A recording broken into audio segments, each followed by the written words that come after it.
Espíritos Sinistros da Casa da Morte de Manhattan. Era uma vez uma linda casa que ficava em Nova York, nos Estados Unidos, que foi construída em 1874 e que depois de muito tempo ela foi dividida em 10 apartamentos. Existem muitos relatos de coisas estranhas que aconteciam nesta casa, e agora eu vou contar um dos relatos mais sombrios de uma dessas pessoas que morou lá e que se tornou célebre. Olá, tudo bem? Bem-vindo ao canal da Luta contra o Crime. Eu sou a Lisa, e aqui você conhecerá os grandes criminosos e mistérios do século. Então, se você gosta desse tipo de assunto, deixe o seu like, que isso é muito importante para mim, e compartilha com seus amigos. Então, mesmo com medo, vamos lá! Ela era Jean Bryant Bartell, poetisa, conferencista e atriz. Ela apareceu em algumas peças como Bell Book and Candle e Night Must Fall. Sua poesia foi publicada em diversas revistas e as experiências de Bartell a levaram a escrever um relato detalhado de todo o tempo que viveu num desses apartamentos no último andar. Bartell e seu marido Fred, que era dono de restaurante, foram morar nesse prédio em 1957 e Fred ficava pouco tempo com ela devido ao seu trabalho no restaurante. Bartell relata que desde o primeiro dia sentiu uma estranha presença na casa, se sentindo sempre muito observada. Uma noite, ao ir à cozinha buscar um copo d'água, ouviu passos atrás dela, mas quando se virou não viu ninguém. Ao voltar, alguém passou a mão em seu pescoço. Enquanto Bartell morou na casa, já havia morrido mais de 22 pessoas de forma misteriosa, e diz a lenda que ali viviam 22 espíritos que andavam por lá. E entre esses espíritos estava o do escritor Mark Twain, que viveu neste prédio por mais de um ano, e muitos dizem que já viram seu espírito andando pelos apartamentos junto com o seu gato. Tantas coisas estranhas começaram a acontecer com Bartell quando ela estava sozinha que ela resolveu escrever um diário de todas as suas experiências sombrias nesta casa. Tudo começa com um cheiro de podridão que exala do chão, e Bartell não sabe muito bem de onde vem esse cheiro. Nesse momento ela estava cuidando da casa quando viu uma estranha figura humana com silhueta de um homem muito alto e forte. Ela grita e sai correndo, indo para outra sala, porém ela se depara com a mesma sombra sobre ela. Bartell grita de medo e aonde ela vai, a sombra persegue. Ela estendeu a mão para tocá-lo e sentiu frio nas pontas dos dedos, descrevendo como uma substância sem substância. Ela tentava entender o que acontecia ao seu redor, já que ela possuía habilidades psíquicas, mas a presença dessas habilidades só aumentou a sua ansiedade, quando a atividade paranormal na casa começou a aumentar. E por esse motivo, ela e o marido resolvem chamar um especialista psíquico e também caçador de fantasmas chamado Hans Holzer, e também um médium, para encontrar algum tipo de solução. Esse caçador de fantasmas e também especialista psíquico, Hans Holzer, era muito famoso e ele escreveu ao longo da vida mais de 140 livros sobre espíritos e paranormalidade. Imediatamente o médium sentiu uma presença na casa, alegando que havia alguma coisa morta sob as tábuas do assoalho. E havia 3 coisas debaixo desse assoalho: uma jovem garota com cabelos cacheados de olhos azuis, uma criança abortada e um pequeno gato cinza. De repente essa médium entrou em transe e ela foi possuída por um espírito de uma garota chamada Remy Mellison, uma jovem de 19 anos que disse ter nascido em 1848.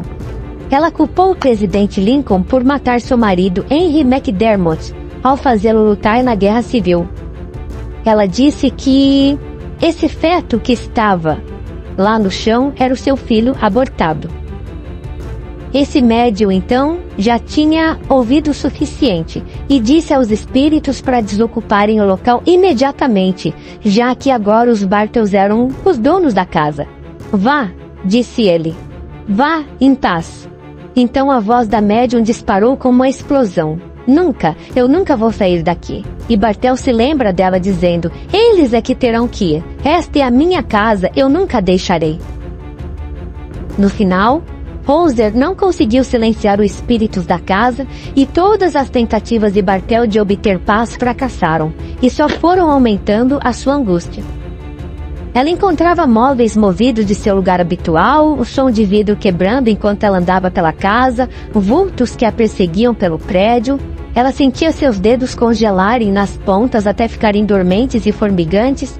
E quando isso acontecia, em uma fração de segundo, via um cheiro muito, muito doce.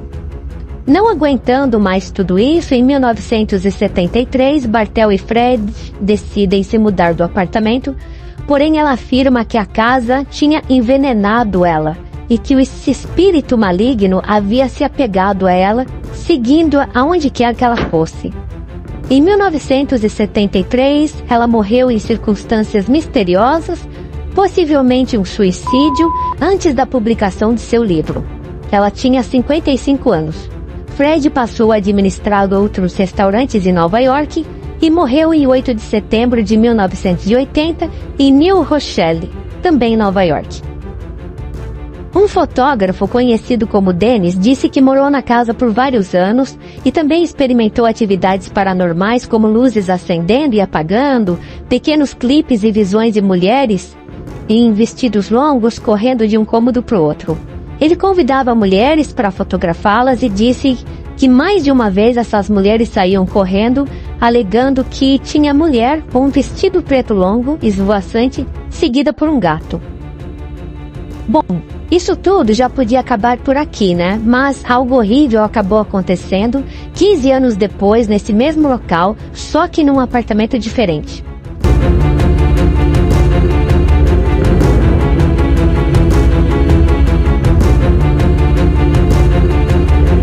Joel Steinberg era um advogado que se dizia abastado e sua esposa Eda Nussbaum era editora de livros infantis da Random House. E pareciam ser um casal profissional bem típico de Nova York. Eles eram muito queridos na 10ª Street e contaram amigos e vizinhos que haviam adotado 2 crianças, Lisa, de 6 anos, e o bebê Mitchell, de 18 meses. Tudo parecia perfeito até que em 1987, tudo desmorona, revelando um antro de horror e abuso de drogas. Depois de consumir muita droga, Steinberg bateu em Lisa, deixando-a machucada e quebrada no chão do banheiro. Ele saiu para encontrar amigos e sua esposa, assustada, nada fez para ajudar a menina, no quarto ao lado. Steinberg voltou para casa tarde naquela noite, os dois continuaram usando drogas e somente às 6:30 da manhã é que Eda decidiu ligar para emergência. Quando a polícia chegou, o apartamento do 2º andar estava uma verdadeira bagunça. Eda atendeu a porta com o rosto e a boca cortada, e enquanto os médicos atendiam a menina, ela se escondia atrás das portas.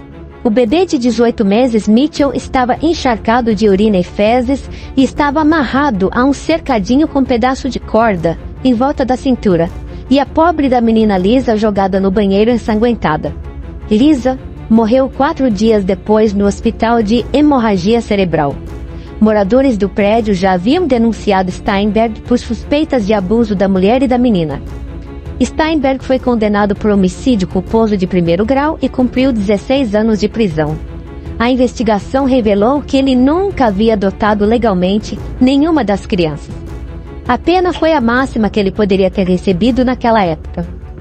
Desde o crime horrível de Steinberg, a rua dos apartamentos tem estado relativamente plácida.